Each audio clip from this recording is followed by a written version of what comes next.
Okay, let's talk about some culture. Do you have any pop culture moments of the week, Holly? I have a few. Good. I'd love to hear them. So the first one is sad and Mm. disgusting, but Oh, needs to be talked about. Um, Women have come forward talking about Marilyn Manson's yeah. abuses, including people who used to be engaged, or was she married to him? I don't remember.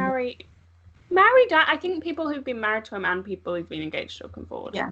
So either way. And so it's five women, and he just sounds like a disgusting person, Yeah. and has been allowed to do all this abuse for years and decades, and Yeah. then was it Dieter Von Teese came out and was like, "Oh, I didn't know him. He didn't do any of this to me," and it's like, "Oh, it's not what it's Well, about." Dieter Von Teese was married to him, right?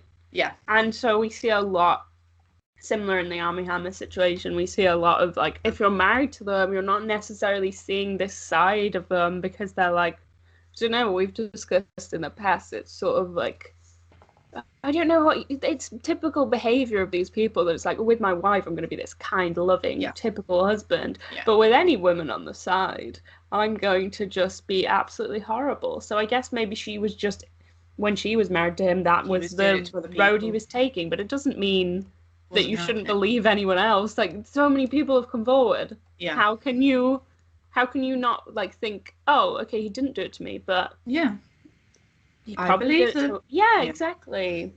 And like I think it was an article I read that they were talking about how Phoebe Bridgers was the person who came forward and said, "Yeah, I got weird. He never did anything to me, but I got weird vibes. Like he was showing her around his house, and he was like, "Oh yeah, this is the rape room." Like psychotic. Yeah, And that's I've never not. listened. He was always like, I always knew of him, but I didn't know who he was. Never listened to any of his music. I never like.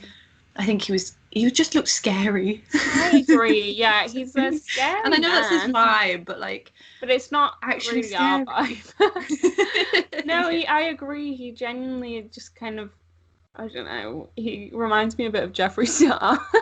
Yes. Oh He's my, got a he was. Jeffree Star vibe, and Yeah. I don't know. It's just Jeffree a Star bit. in 2008, MySpace. Like Yeah, that's yeah. but But anyways, that's sad thing. Number one, we believe those women. yes, we believe the women. Our support is with them. A lighter note. Well, Yay! scientists have taught spinach how to email. Yeah, I saw this. What's happening? Like how? Explain the science in depth. How is that happening, Holly? I just read the headline, so I don't Oh, actually know. well, But I fake fan. imagine Fake spinach fan. I'm a fake spinach fan. I just eat you. I'm sorry. Spinach is terrible because like it is tasty in the right dish, but boy does it go soggy way too easily. Yeah. You get a bag of spinach, day later, it's just all water and like, nah. What you Anyway. should do is put a paper towel in it. That's how we're Does getting that through that. work? Yeah. Okay. It keeps it all right for the next couple of days. Anyway, what I'm imagining is that they've measured like the signals or waves or something that Okay. spinach gives off, and then they Yeah. translate that into a coding thing that's like an email. But I don't know why. I really don't Yeah, I'm not understand. that bothered about receiving an email from Spinach, but if it was What have they free, got to say? maybe they need help. The first message they send is just SOS. Please. We're stuck inside the soul of spinach. And then my final one, it's just anger. It's just No. pure anger. A lot of emotions with these. Yeah, I had to enjoying. attach an emotion to each of them. Lovely. Emily in Paris has been nominated for Oh, a Golden Globe, this was one of mine. whereas Two Golden Globes. two, I thought it was just one. Oh Two. my The first one God. is Best Comedy or Musical TV Show. And the second is the way the Golden Globes works is they do like one category for serious things like drama and then another one for comedy or musical. And so that has been nominated for Best Comedy Musical TV Show. And then Lily Collins is nominated for Best Actress in a Comedy Musical TV show. What are they talking about? I don't know. Who watched that and enjoyed it?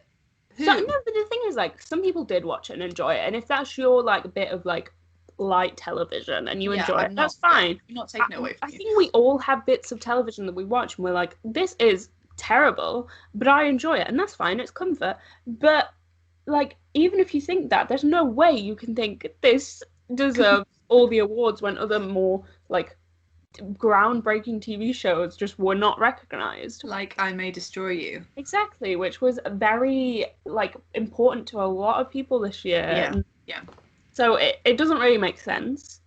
And then on the same note, I also was put down Golden Globe nominations because James Corden has been nominated Yeah. for his role in The Prom. Now, I have not seen The Prom. No, neither have I, but I don't think I would watch it. Great cast, but I have no desire to see it because of, you know. Do we know the premise? I don't know the premise. It's something like a teenage girl wants to take another girl to prom, and the school, I don't think, will let her. Okay. I might be getting this completely wrong, but I think that's what it is. And then these like 4 people from Broadway come to help in some form. I don't know why. Is it for children? No. Well, I think maybe like from like the ages of like 14 to upwards. Weird. And so James Corden in it, from what I've heard, is just doing a very stereotypical portrayal of a gay man. And there's a lot of debate at the minute over whether like we should have straight actors playing gay characters. And there's 2 sides to it, but I think a good example of them not using straight actors was It's a Sin recently, which I still haven't watched, but I've heard is incredible. I'm preparing myself because I know it's gonna be a lot to. I want to be in the right mindset, but has like I think the whole cast and crew was gay because it felt important to it. So I can see both sides, but I think it wasn't the issue that he was playing a gay man. I think it was the issue was that he was doing it so stereotypically. Yeah. And also, you have Andrew Reynolds, I can't remember his name, but he's in it, and he's like a proper Broadway star, so good at singing. I love this man, is an actual gay man, and they put him in the movie. It's like a much smaller character, and when he could have like carried this role, he carried it, and for some reason they were like, James Corden, and then I think people are quite rightly annoyed that James Corden then gets the praise for something that people find very stereotypical and a bit offensive, you know? It's again, Armie Hammer thing. You know what you were saying when you were like, he always just gave me weird vibes from the interviews where he was like, oh, you know, gay people are just people, and how did you play a gay actor? How did you have a gay relationship in this film? And it's like, you've taken that, it's making like portrayals of gay people so weird, and it's like treating gay people weirdly, and it's just ignoring them and not giving them the role. And it's like, oh well, and it's the same with Eddie Redmayne played the first person to have a sex surgery in The Danish Girl. The Danish Girls, I've not seen it, but... and I've heard trans people talking about it, and they're like, it was so stupid. It was just a stupid film, and then he was getting all this praise for being like, oh, how did you act as a trans woman? And it's like, well, and that's what Scarlett Johansson uses as her like excuse when basically she was going to play a trans character, and I guess the backlash meant that she had to step back, and instead of realizing her mistake, she responded with, well, all these men have done it, so why can't I do it?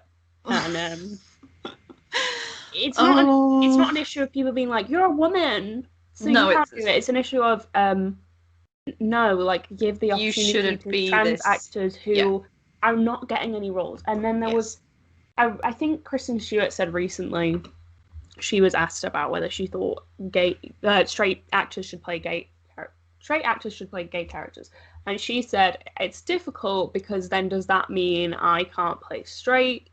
That's not what it means, in my opinion. And I think Billy Eichner wrote a really good essay on this, or like was interviewed about it, and I'll try link it.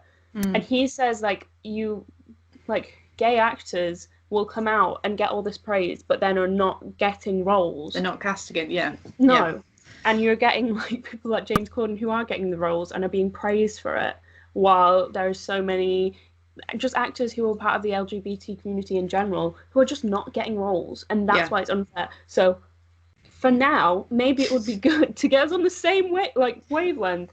If we could just if a film is centered around characters being gay, maybe the actors could be gay. And the crew, and it would just be good, because I see so many actors being praised, and it's still happening now because they're going to be in a film which is like a gay romance, and it's like, okay, we know that you're probably not homophobic now, but what do you want? Do you want praise for that? Yeah. Anyway, I had one more thing, and then we're gonna talk about what we're actually talking about.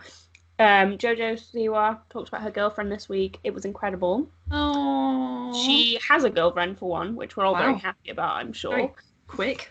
Well, it's not quick. She had the girlfriend before she came out, and the girlfriend was with her every step of the way and encouraging her to come out and doing it how she felt comfortably. And then that's so lovely. She talked about how coming out was a risk, and she said to her girlfriend after she did it, she was like, that was a big risk that I just took. Mm-hmm. And then she said,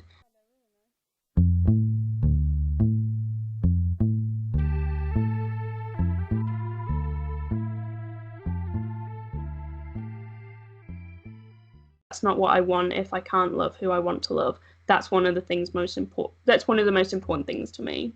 Oh. Which is such I don't know, the way she was talking, she just seemed so mature and so happy, and personally I'm very happy for her, and I'm glad she took that risk, and she says that she's had a lovely response.